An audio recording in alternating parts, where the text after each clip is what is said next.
Thank you, McKenna. Thank you, Bob. I love when that happens.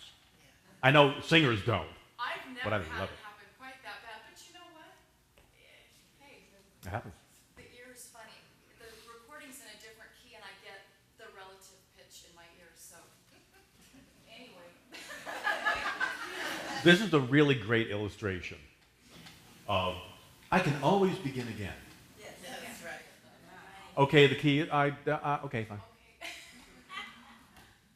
In New York, I had a number of Broadway performers who were more nervous performing in a church setting than they were on Broadway. Because they said somehow it matters more. And they really wanted to minister to you. And they said, you know, I'm going to begin again because this is not good enough for you. Or, I completely forgot the words. Let me go take a look and see. Or, I have no idea what key I'm singing in right now. And it's all wonderful because you get to begin again yourself. You can say, you know what, I need to look at the words again, I need to know what I'm doing, I need to take a stop and say, what am I doing in my life? So thank you for that wonderful demonstration of saying, I can begin again. Isn't that wonderful? Thank you.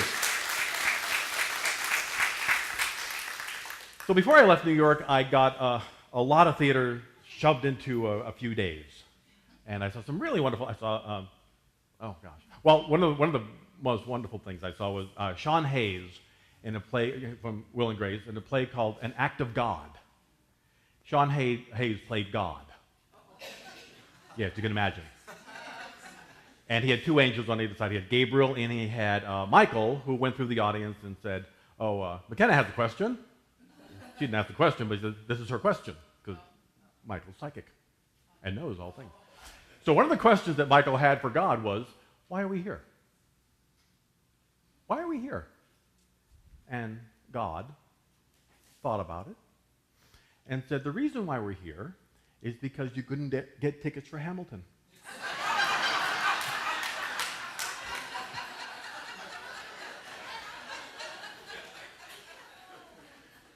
I got a ticket for Hamilton. It was so wonderful. When it comes here, see it. It is brilliantly done. It's just so exciting. It's one of the most exciting theater pieces I've seen in a long time. So I got to see Hamilton. God loves me. So there were these wonderful questions through the evening. And the question that I have for you this morning is, has the best moment of your life already happened? No. I want you to think about it. No, thank you. Thank you for saying that.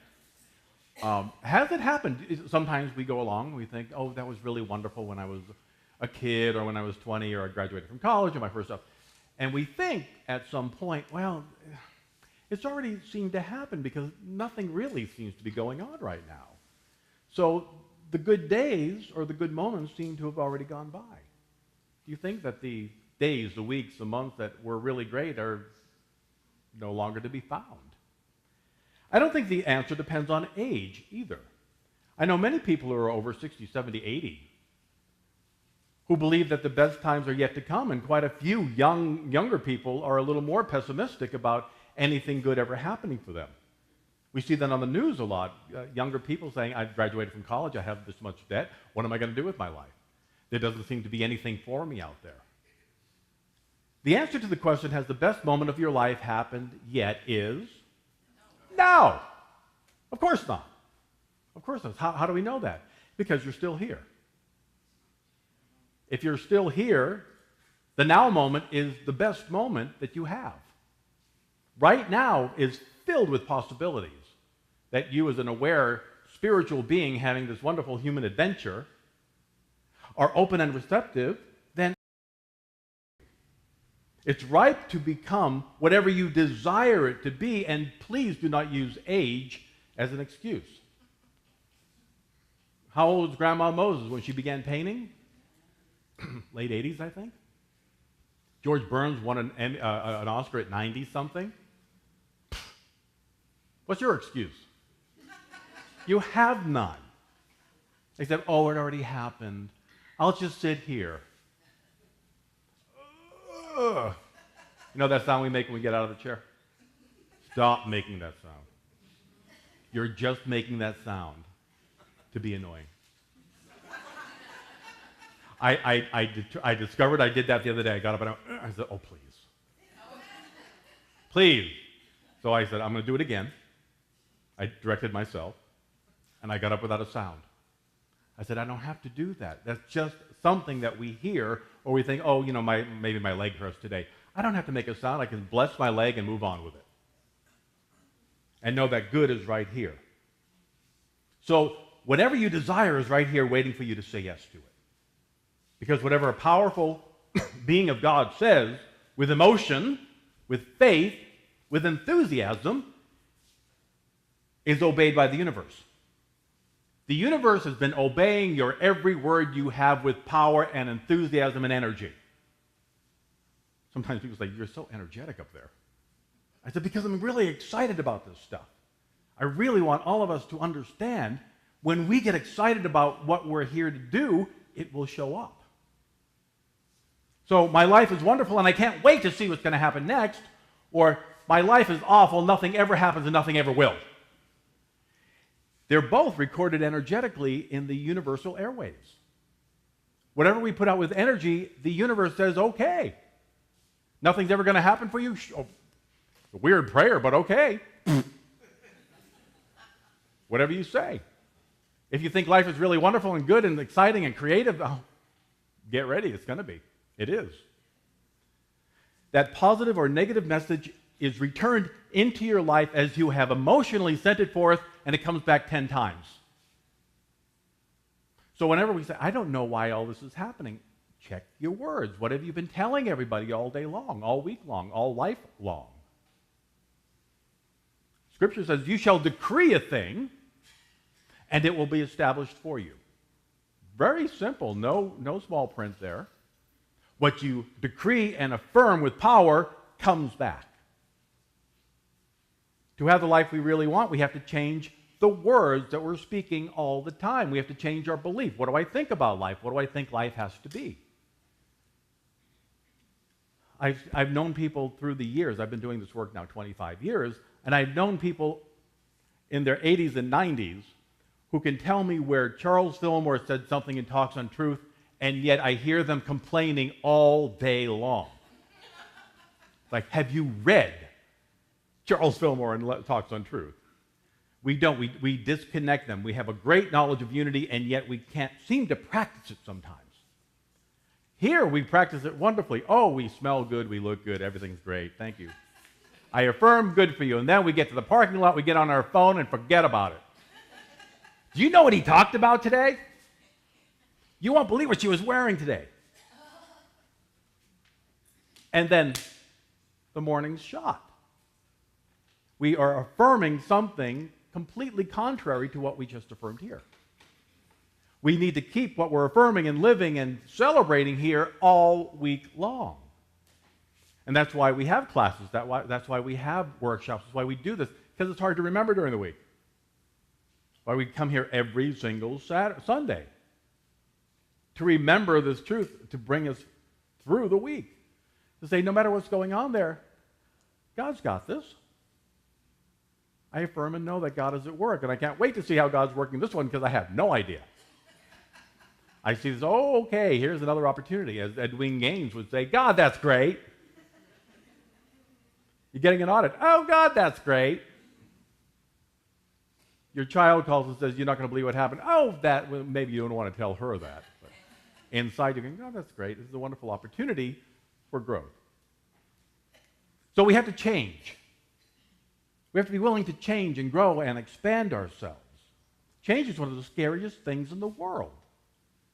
Because not only is it like a death, it is a death.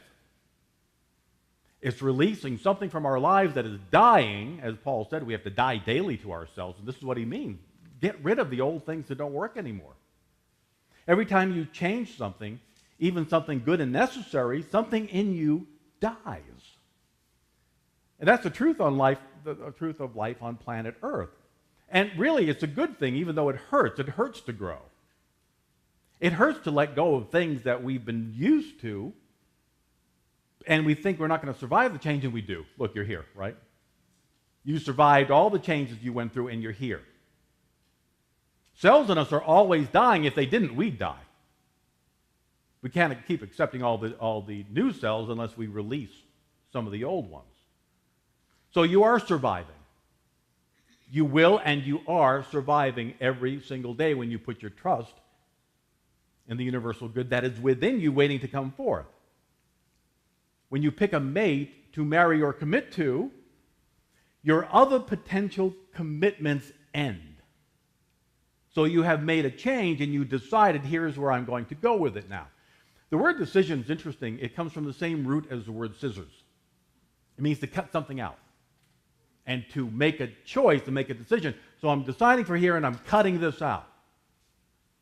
Your choice to be peaceful and happy may have led you to not be with friends or family this summer.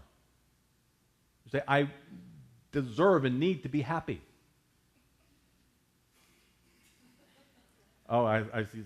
Did you do that? Something that happened? Yeah. Or going home for the holidays. You say, I really want a happy holiday, so I'm not going to go home. I'm going to send a card. I'll give a call and say, happy, or close to it for you, happy holidays. But I deserve to be happy. I deserve to be joyful and feel wonderful during this time. So I may make a decision not to be with friends or longtime friends that really don't work anymore, or family members that do not behold the God being that you are. So in doing so, it is like a small or a large death even, but your decision to be peaceful outweighs the absence of some people you used to put up with. Now, it's hard. It's not easy to do that, but these are things we have to decide in our lives. Would I be happier here, or would I be happier here? And make the decision to be happy where you are, where you need to be. When you choose to eat in a healthier way, other dietary forms end. That's the idea. Until we go down the ice cream aisle. And go, well about it. There was a guy I used to work with. He was our office manager at a Unity center I used to work for. 3 or 4 times a year, he would do a complete and utter cleanse. Completely cleansing with the cayenne and the lemon juice and the prayer and the meditation and the gongs, everything. A week later, he would say, I'm finished with it. He would go to the bar for the whole weekend and just drink for 3 days. And I said to him, why do you do this? He said, well, I do the cleanse so I can do this. Whatever works for you. We prayed a lot for this young man. But we have to go within and ask divine intelligence within us, what is the right thing for me? You may miss sugar or fried foods, but your commitment to your health is stronger if these are things that you determine do not work for your body right now. Now, I'm grain-free, but when I smell bread, oh my God. Even thinking about it, I need some water. But I choose a certain regimen because it currently works for my body and my health. This is what Spirit told me. This is what works for you, and here's what doesn't work for you. Are you willing to give up something good for an even greater good in your life? That's the question we all have to ask ourselves. Am I willing to let this go because I want this to happen? I'm going to a wedding, so am I willing to let this go so I look in this way that I want to? Or just feel the way I want to in my life? I want to be less foggy emotionally or mentally, so am I willing to give up the things that make me foggy? These are all decisions we have to make, all the changes that we have to make if we want our lives to work the way it works for us individually. And are you willing to give up something that doesn't work at all? That's a hard one sometimes.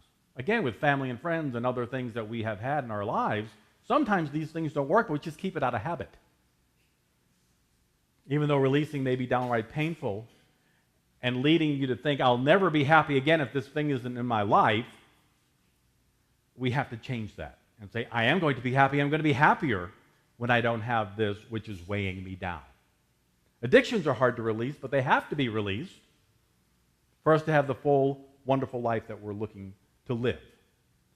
People who don't respect or honor you the way you deserve to be honored need to be released. We understand that, right? If people don't see who you are and accept who you are and live like you're a wonderful individual, then we have some things to do. we have to go within, we have to meditate and say, would I be happier with this person out of my life? And if it comes to yes, then you have to do a divine divorce sometimes. Who's in your life right now just because they're a habit? Think about that. Who have you kept around just because, well, it's easier to keep them here than to let them go? Work that isn't serving you needs to be reevaluated. Are you doing something every day for 8 hours or more that doesn't make you happy? You've got to think about that and say, what would make me happy? What would be a joy in my life? What would be divine work? We know what the divine work is because it feels wonderful. For me, this is the most divine work I have ever found. Just being in front of all of you and just sharing the truth that I understand. What is your joy in your life? As medieval mystic Meister Eckhart said, if the only prayer you were to pray would be thank you, that would be enough. That's all we need, just thank you. And then everything begins to fall into place. So one of the most powerful spiritual tools we have to make this change we're looking for in our life is gratitude. The divine, I call it a divine art. The divine art that we have in our lives of gratitude, of love, of joy, these are gifts that we have, and the more we use them, the more we develop them, and the more they make our lives joyful and give it color and texture and light. So I do call this a divine art. Being grateful is a divine art and adds immeasurably to our spiritual path. So how grateful are you for what you have right now in your own mind? Think from 1 to 10, 10 being off the chart.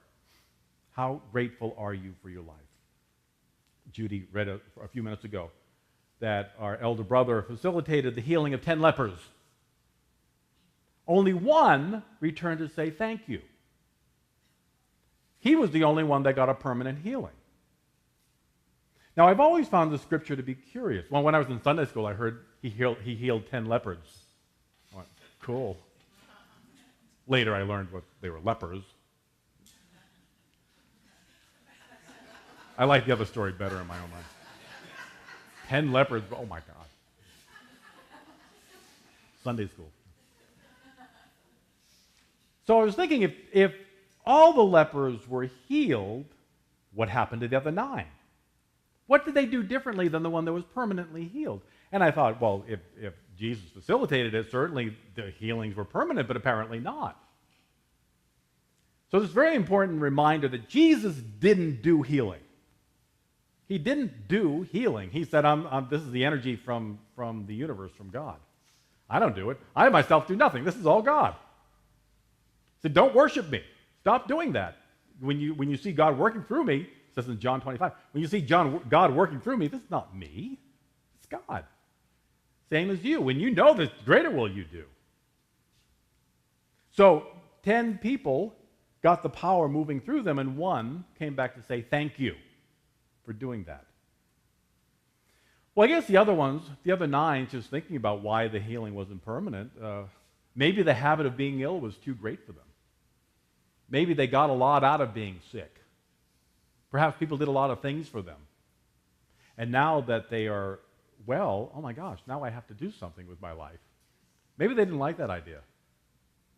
So they just said, well, maybe this isn't taking hold the way I thought. Maybe my best moment in life was ringing the bell and holding a cup out and getting some money. I don't like this healing thing. So one had the consciousness to say, this is great, this is wonderful, thank you. Thank you, my brother, for doing this. He was the one who was healed because it was his consciousness. Jesus was just a facilitator. He said, this is the way I want to live, and he did. Our elder brother always said, do you want to be healed? It's up to you. Do you want it or not? Do you believe it can happen? Your faith has made you whole, daughter. I can't do anything if you're not involved here. Remember, he went home to Nazareth. Said, you're the carpenter's kid. Oh, you're healing? Interesting. Okay. Nobody was healed because nobody believed. Nobody had faith.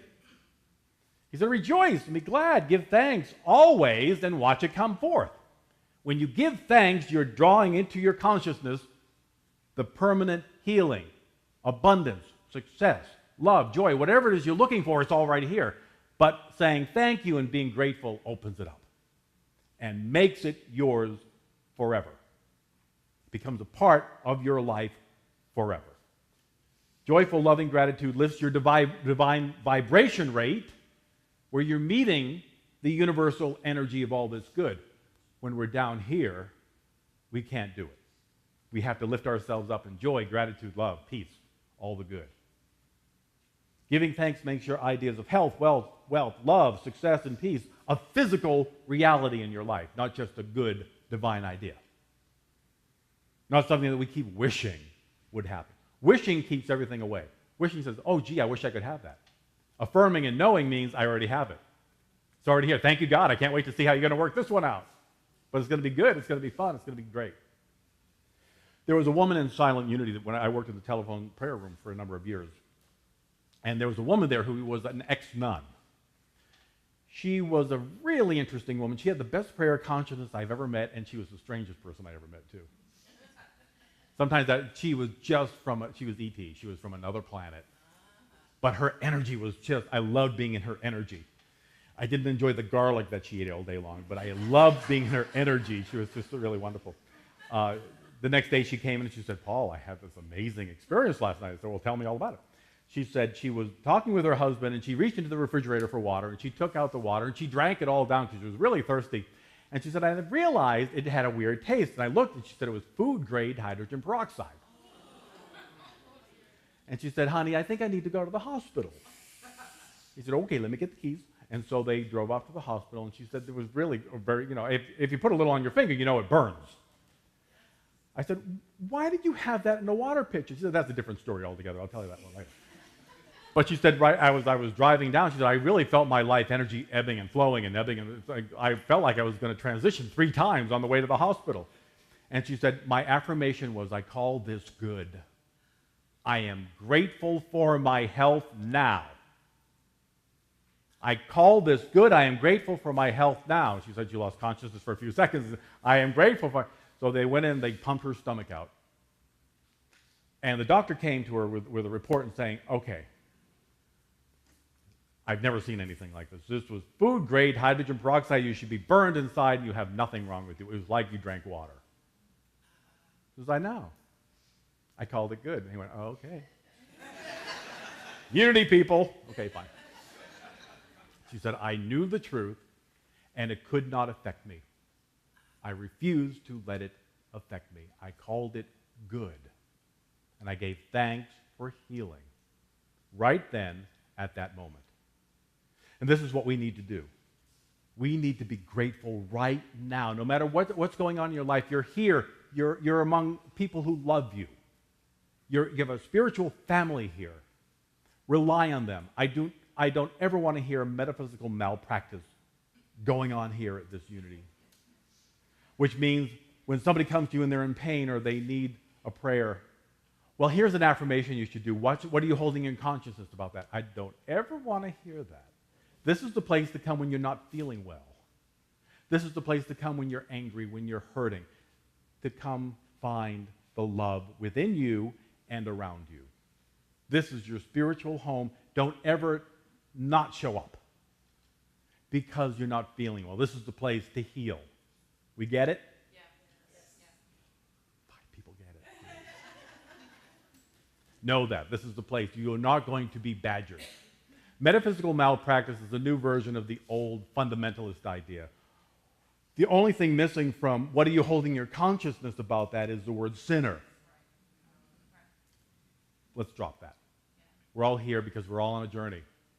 Some are in different places, and we welcome and celebrate wherever you are on your journey to wholeness, and we do it with gratitude. Take a breath. Let go. I was going to have you do something today, but we're kind of pressed for time a little bit.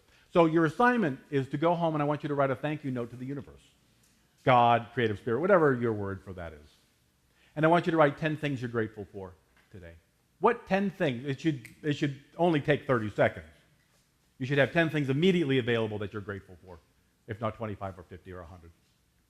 We can keep rolling them off. Write that thank you note to the universe and say, I am so grateful for this good and for more coming forth. Because it is. The more we're grateful, the more good we have. The more good we have, the more grateful we are, and it's just this wonderful rolling ball of joy and energy and light. Take a breath.